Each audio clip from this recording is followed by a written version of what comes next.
Bismillah, Alhamdulillah,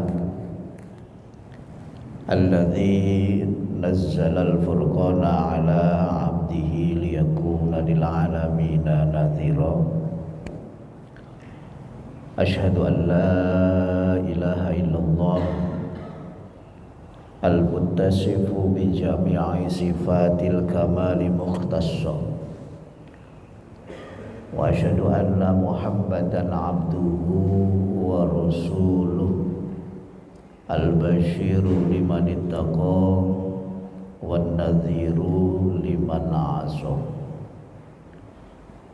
Allahumma salli wa sallim wa barik wa karim wa 'azim wa tahannan wa tarham ala sayyidina wa habibina wa syafiina wa qurrati a'yunina wa maulana Muhammadin sahibil mu'jizatil lati la tustaqsa wa ala alihi wa ashabihi alladhina nalu bi suhbatihil fadaila la tu'addu wa la tuhsa wa ba'du. Hadratal mukarram wal muhtaram, para alim, para ulama,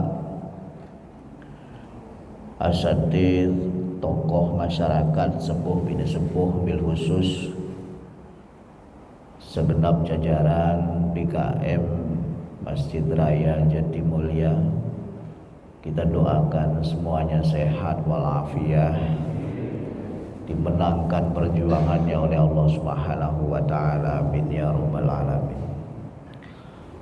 Para bapak-bapak, ibu-ibu, jamaah salat subuh yang dirahmati Allah Subhanahu wa taala.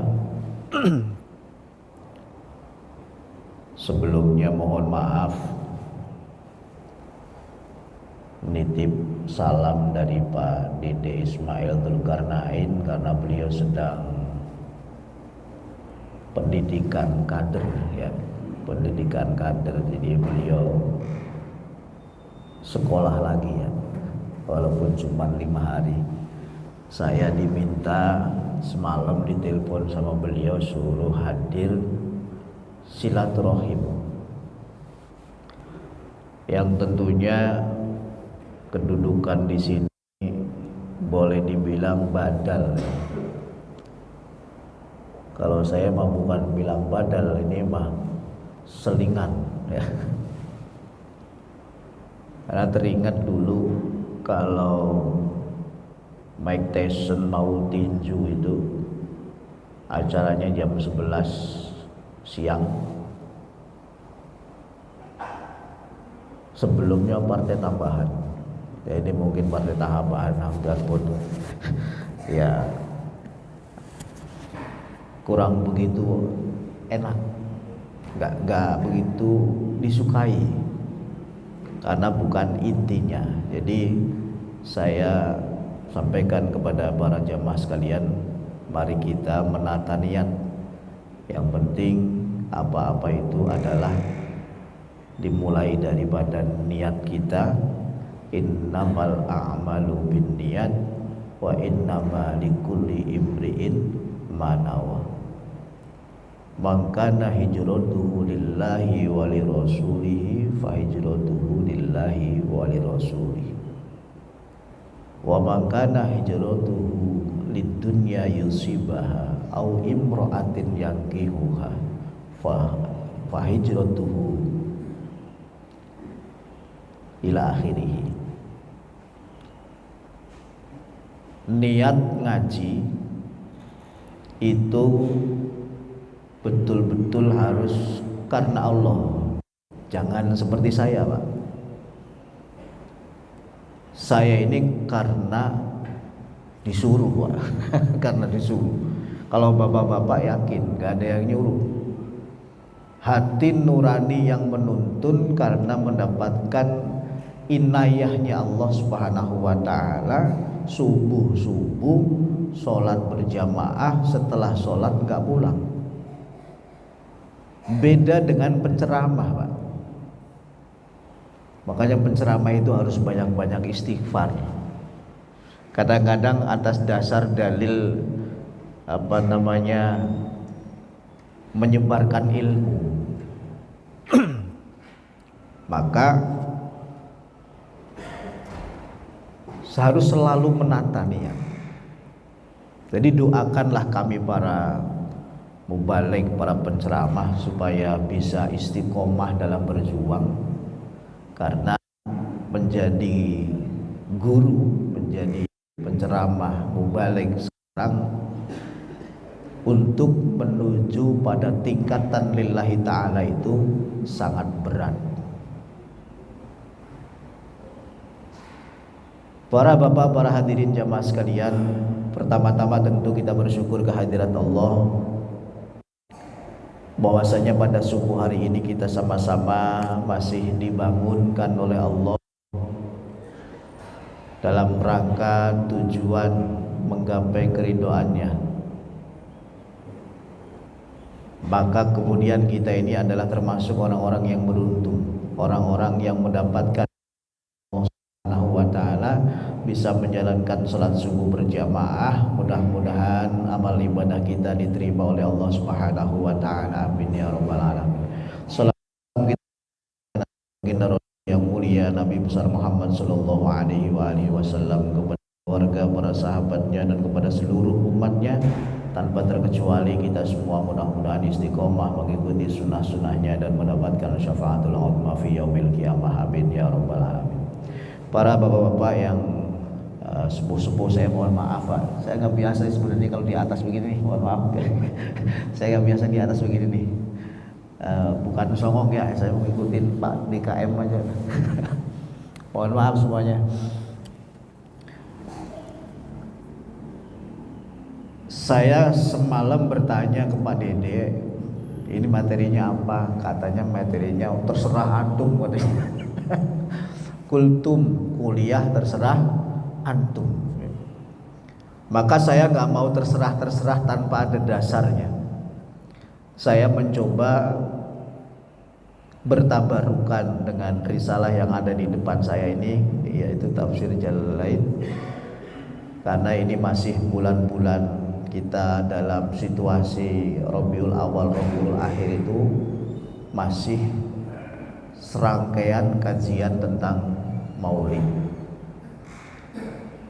Walaupun mungkin bapak-bapak sudah sering sekali mendengarkan sering sekali mendengarkan apa yang saya sampaikan, bapak-bapak jangan lupa pasang niat untuk iktikaf ya. Pasang niat untuk iktikaf. Jadi bapak-bapak di sini ngaji sambil ngantuk ya dapat pahala, iktikafnya dapat, ngajinya juga dapat.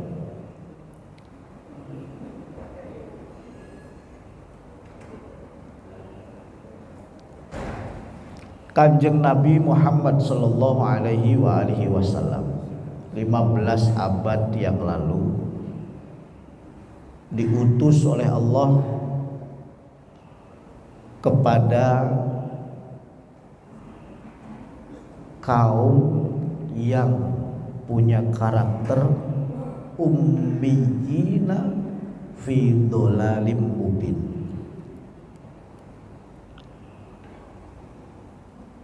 Orang-orang Arab ummiyina fi dhalalim mubin adalah orang yang belum bisa pada waktu itu yang namanya baca tulis. Fi dhalalim mubin, dalam kesesatan yang nyata. Kesesatan yang nyata pada waktu itu mereka hidup sekemauannya sendiri. Populer di lingkungan kita disebut jahiliyah. Jadi jahiliyah itu adalah kaum ummiyina fi dhalalim mubin. Maka ada beberapa kalimat yang menyatakan an-nabiyil ummi.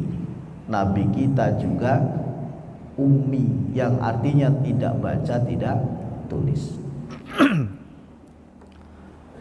Di dalam surat Jum'ah ayat yang kedua, Allah Subhanahu wa ta'ala menjelaskan Bismillahirrahmanirrahim. Qala al-muallifu rahimahullahu ta'ala wa nafa'ana bihi wa bi'ulumihi fid dharain amin ya rabbal alamin.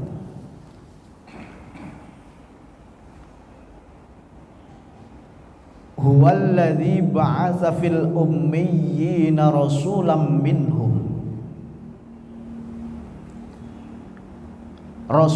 minhum yatlu alaihim ayatihi wa yuzakkihim wa yu'allimuhumul kitaba wal hikmah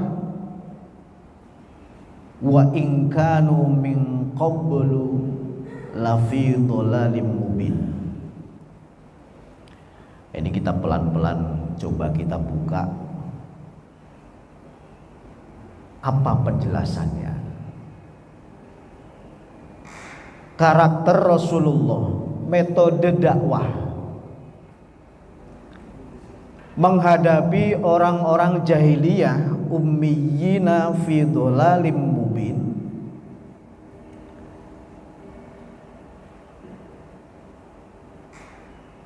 Yang pertama adalah Rasulullah dijadikan nabi dan rasul untuk menyampaikan risalah Allah Subhanahu wa taala, diambil dari kalangan manusia. Jadi Kanjeng Nabi itu tetap bagaimanapun adalah manusia, bukan malaikat. Sisi-sisi kemanusiaannya beliau selalu ditampakkan. Beliau sakit, ya kan? Beliau lapar, beliau makan, beliau punya istri, beliau punya putra. Itu adalah sifat-sifat basyariah. Maka di dalam syairnya Imam Busairi, Muhammadun basyaru lakal basyari, Muhammadun basyaru lakal basyari, bal huwa kal yaquti bainal hajari, bal huwa kal yaquti bainal hajari, salli wa sallim iman ala mada, salli wa sallim iman ala mada, wal ali wal ashabi man qad wahada, wal ali wal ashabi.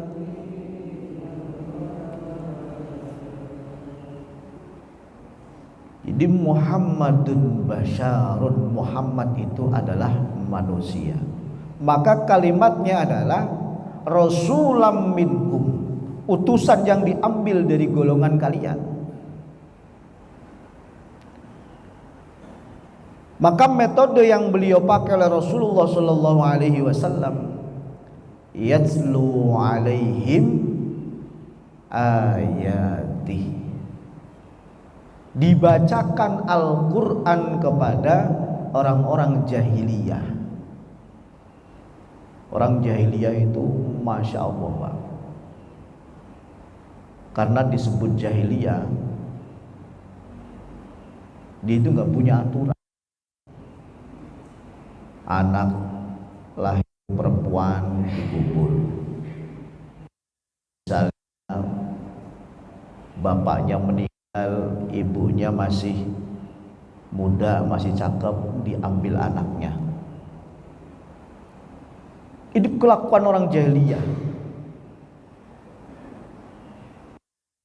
Mengikuti ajaran umurnya. Di sekeliling Ka'bah itu terdapat berhala-berhala yang jumlahnya itu enggak sedikit. Itu menjadi sesembahan mereka tanpa ada dasar teologi dan dasar-dasar yang lainnya. Kitab yang mengajarkan mereka enggak ada. Bahkan salah seorang sahabat pun pernah ketika belum masuk Islam, Sayyidina Abu Bakar itu pernah mengubur putrinya hidup-hidup karena masih dalam posisi kondisi jahiliyah. Yatslu alaihim ayatihi. Jadi metode dakwah itu dengan membaca, memperdengarkan.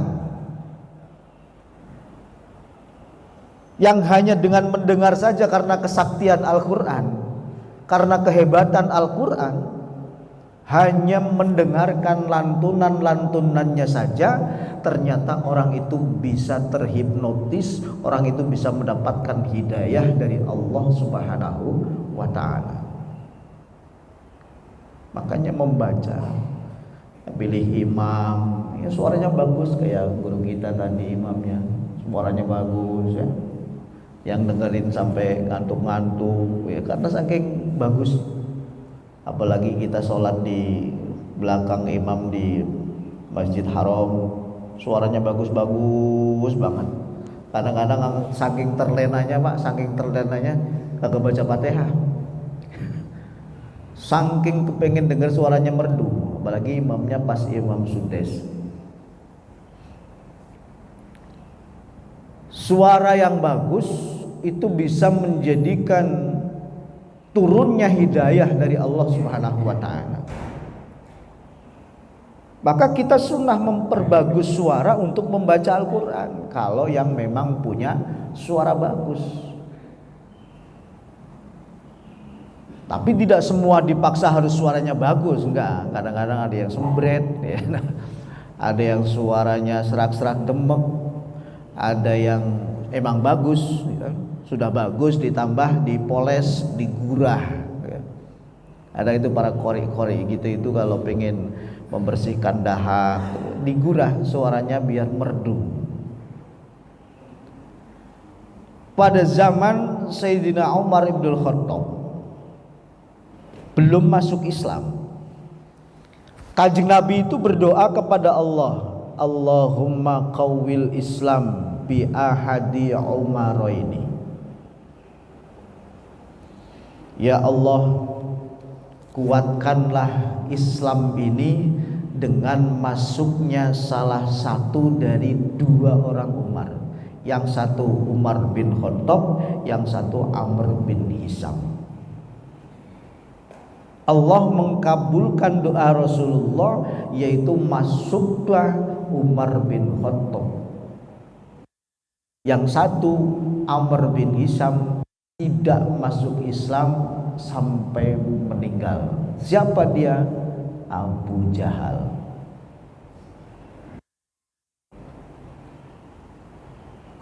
Sebelum beliau Sayyidina Umar masuk Islam, adik kandungnya terlebih dahulu, namanya Fatimah bin Khattab, masuk Islam sehingga menjadikan Sayyidina Umar itu marah. Karena Umar itu adalah preman paling ditakuti. Kenapa Rasulullah berdoanya supaya Umar itu masuk Islam? Karena Islam supaya kuat, dapat backing orang hebat. Jadi apa-apa itu kalau backingnya orang hebat ya jadi kuat.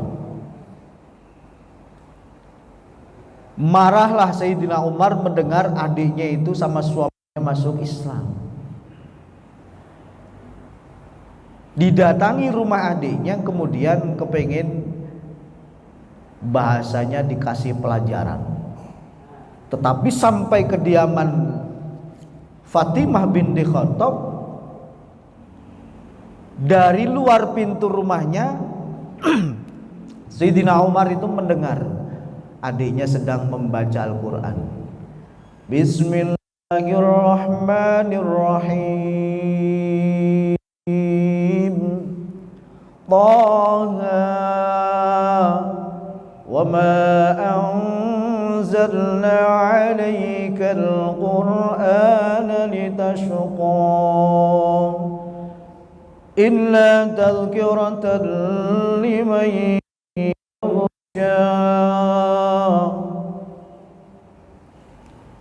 tertegun Sayyidina Umar, tertegun. Sampai terdiam di balik pintu rumah mendengarkan lantunan Quran yang dibaca. Kemudian dia masuk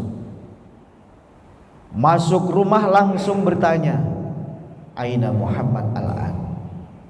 Di mana Muhammad sekarang? Adiknya takutnya luar biasa karena punya kakak seorang preman yang setiap hari kerjanya mukulin orang, Pak. Setiap hari kerjanya mukulin orang.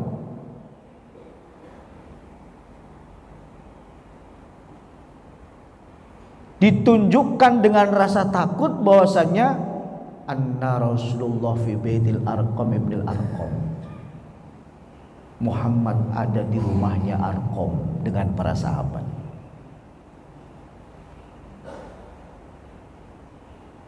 Tanpa basa-basi didatangi rumah Arqam, ketok-ketok pintu. Semuanya tahu karena suaranya itu sudah sangat-sangat familiar. Semua sahabat Rasulullah yang pada waktu itu bersama-sama dengan Nabi ketakutan. Umar datang, ngamuk pasti. Tapi Rasulullah Shallallahu Alaihi Wasallam membukakan pintu, dibukakan pintu. Ahlan ya Umar. Rasulullah sudah tahu ternyata bahwasannya doa yang senantiasa dipanjatkan itu telah dikabulkan oleh Allah Subhanahu wa taala. Pada hari itu juga dipeluklah Rasulullah Shallallahu Alaihi Wasallam dengan isakan tangis. Sayyidina Umar masuk Islam, para sahabat senang. Kenapa?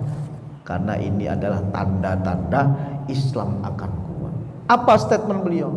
Ya Rasulullah, mulai besok jangan lagi belajar Islam sembunyi-sembunyi. Ayo kita belajar di masjid. Siapa yang berani menghalangi dakwahnya Muhammad, siap-siap istrinya menjadi janda, anaknya menjadi yatim. Itu Sayyidina Umar. Jadi luar biasa, Pak.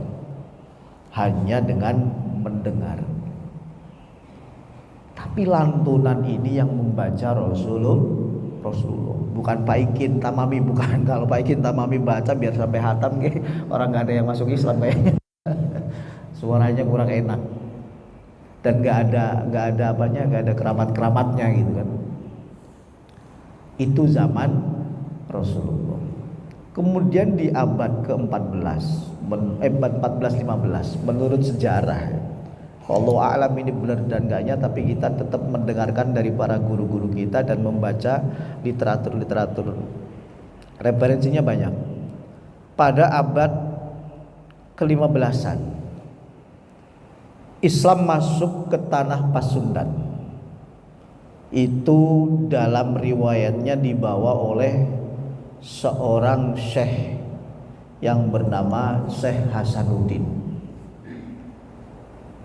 Syekh Hasanuddin yang kemudian populer,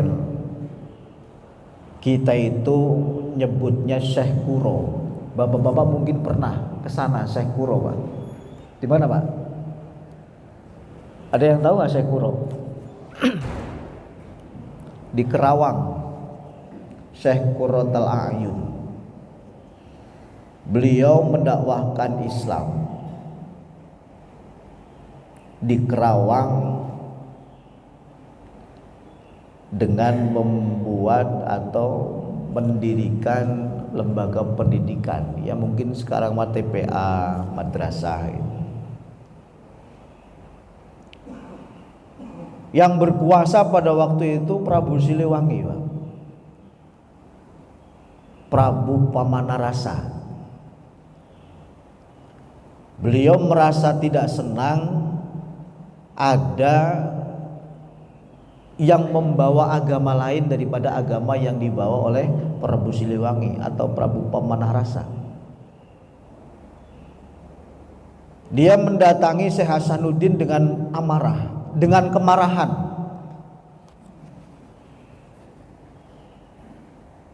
Dan Syekh Hasanuddin kemudian dikenal namanya Syekh Kuro itu karena memang punya suara yang luar biasa. Kalau kita ini mungkin ya guru Muammar ya.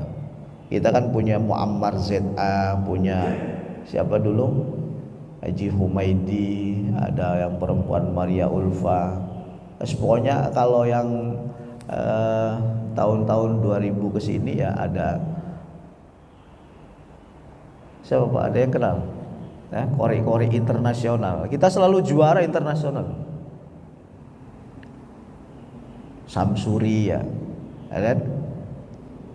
Makanya orang-orang pendahulu kita di Jawa Timur, Jawa Tengah, Jawa Barat itu setiap acara peringatan hari-hari besar itu biasanya setelah dibuka itu ada kalam ilahi. Dan itu dipilih yang suaranya paling cakep. Kalau nggak ada di lingkungan, siap mendatangkan dari luar. Kenapa?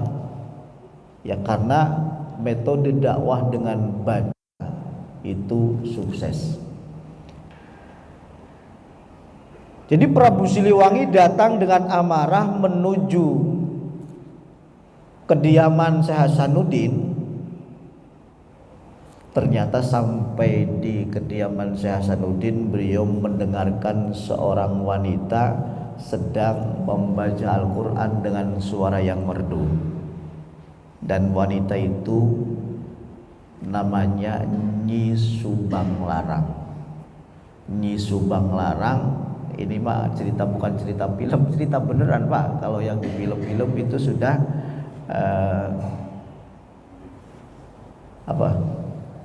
sudah tambahan dan ditambah dan dikurang lah bahasanya gitu. Nah kemudian karena mendengar suara yang merdu, yang bacanya juga cakep.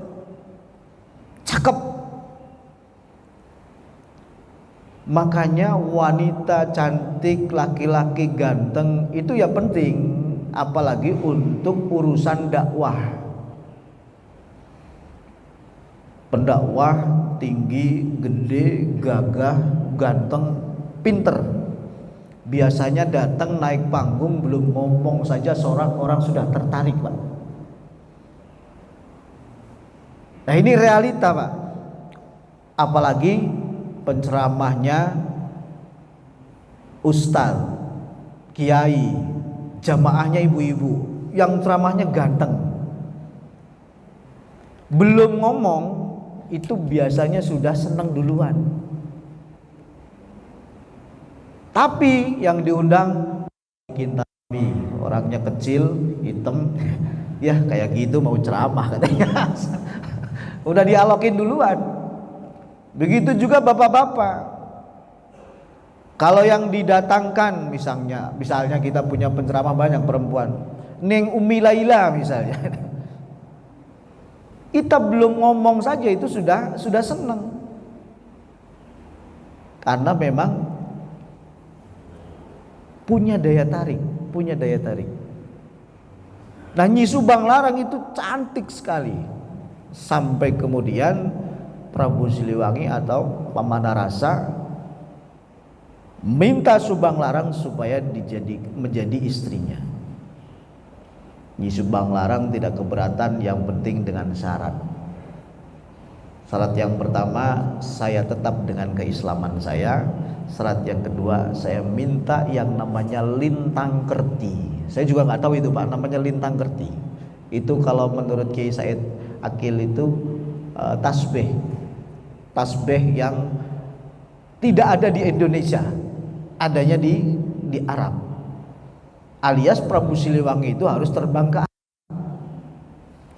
Prabu Siliwangi itu bisa terbang, Pak. Orang dulu itu bisa terbang. Diceritakan oleh guru Prabu Siliwangi kalau terbang itu bilangnya hong gitu. Kalau terbang bilang apa? Hong gitu. Tapi di depan Syekh Hasanuddin, Syekh Kuro itu bilang hong tapi nggak terbang. Terus kemudian Mas Prabu, jenengan kalau mau terbang coba ditambah dengan Bismillahirrohmanirrohim, hong, nanti terbang deh. Terbang Pak. Ya wallahu alam itu cerita ya, cerita. Tapi kalau sejarahnya benar. Lah kemudian menikahlah, walaupun Prabu Siliwangi itu Islamnya nggak beneran, Islamnya itu cuma goro-goroan katanya gitu. Maka kemudian lahirnya dari rahim Nyai Subang Larang itu ada Ku Cirebon. Ku Cirebon itu namanya Syekh Somadullah. Kalau di dunia perfilman itu disebutnya siapa? Walang Sungsang. Kalau di perfilmannya disebutnya Walang Sungsang. Terus kemudian ada adiknya laki-laki yang namanya Kian Santang. Ya. Adiknya Kian Santang namanya Syekh Rohmatullah. Nah, adiknya perempuan inilah Syarifah Mudaim yang dipopulerkan di dalam perfilman itu namanya Nyi Rara Santang, adalah cikal bakal Sunan Cirebon. Diawali dengan ketertarikan seorang Prabu Siliwangi dengan lantunan Al-Qur'anul Karim. Maka belajar Quran, belajar tahsin. Kemudian setelah yatslu ayatihi yuzakkihim, dibersihkan jiwa mereka. Dibersihkan dari mana? Dari kekafiran-kekafiran yang menjadikan mereka tersesat. Kafir karena tidak menyembah Allah. Yang mereka sembah adalah berhala.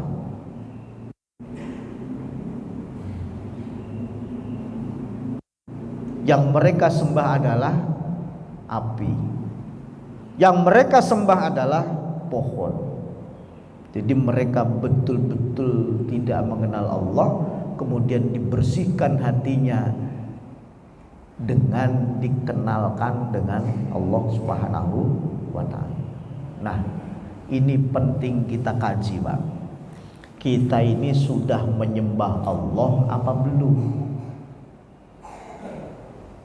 Karena kadang-kadang sifat nafsu yang ada pada diri manusia itu menjadikan kita itu gagal lillah, Pak.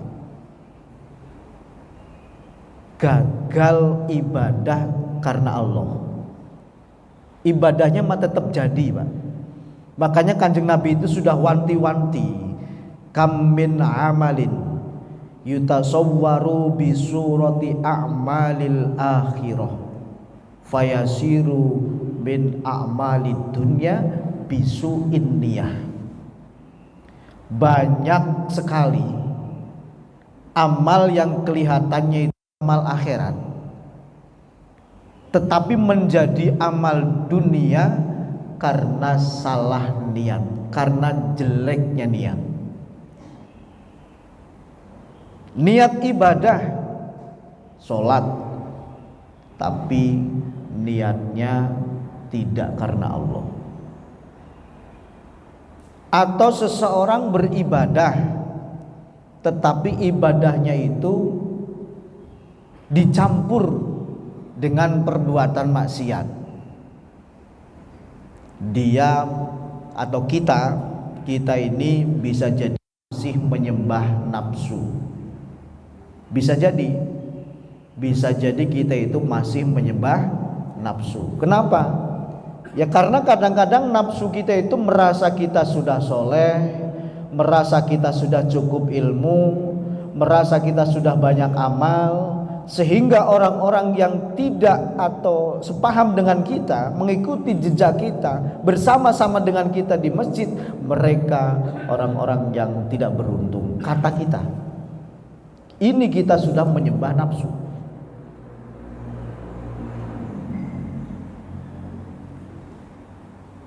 Jadi kalau kita mau mengkaji lebih dalam, ternyata ibadah karena Allah itu sulit, Pak. Kalau kita mau mengkaji lebih dalam, Karena memang hidup kita ini terus berproses. Seseorang dikatakan soleh itu hari ini belum bisa. Hari ini seseorang dikatakan soleh itu belum bisa. Orang-orang soleh adalah yang sampai mati dia itu masih istiqomah. Ada riwayat dalam kitab Durratun Nasin itu seorang, kalau zaman dulu ya namanya Brahmana atau apa, namanya Barsiso yang punya riwayat kelam. Kalau bahasa kita mah ulama besar, santrinya ribuan, tetapi matinya kafir lah. Inilah kemudian orang-orang tidak bisa dikatakan soleh sampai hari ini. Kita hanya ikhtiar dulu sampai nanti kita mati. Kalau kita mati masih istiqomah di dalam keimanan kita, amaliyah kita, insya Allah. Makanya kiai-kiai besar itu dihaulin setiap tahun. Kenapa? Ya karena sudah jelas solehnya.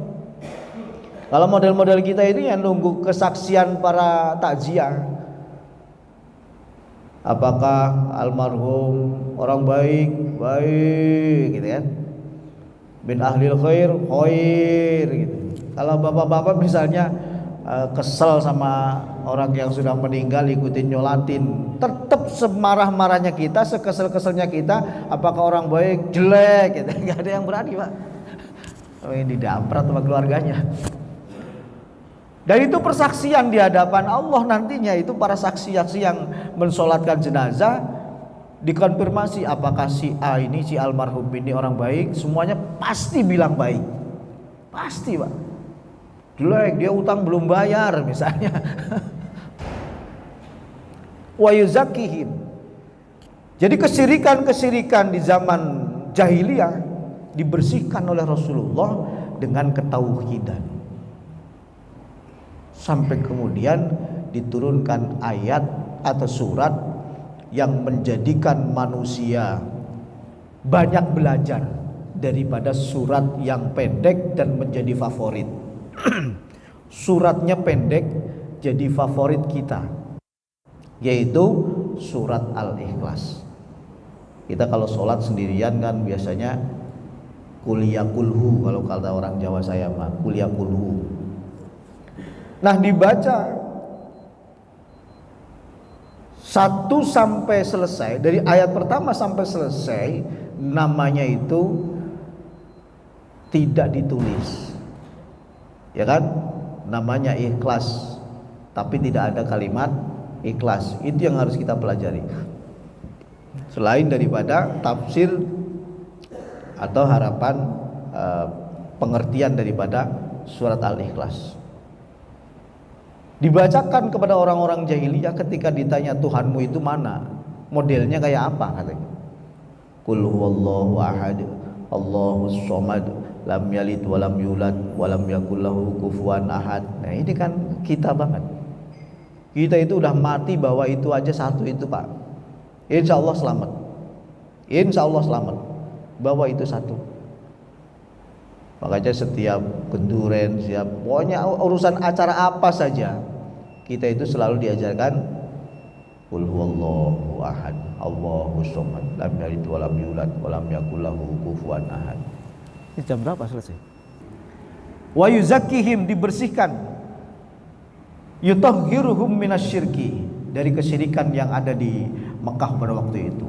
Wa yu'allimuhumul kitab, dan Al-Quran yang disampaikan oleh Rasulullah itu kemudian diterjemahkan, diaplikasikan di dalam kehidupan sehari-hari. Kalau menjadi muslim itu begini, harus menjalankan ibadah, ada yang namanya syahadat, ada sholat.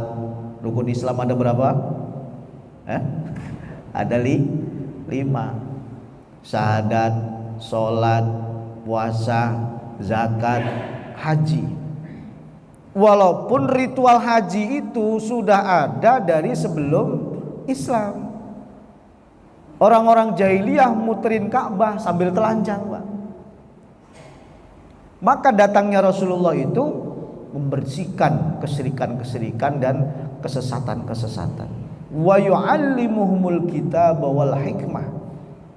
Quran itu kemudian diaplikasikan keseluruhannya oleh Rasulullah Shallallahu Alaihi Wasallam, sebagaimana disejarahkan Ummi Aisyah bahwasanya Al-Quran yang berjalan adalah baginda Rasulullah Muhammad Sallallahu Alaihi Wasallam. Hadirin jamaah yang dimuliakan Allah Subhanahu Wa Taala.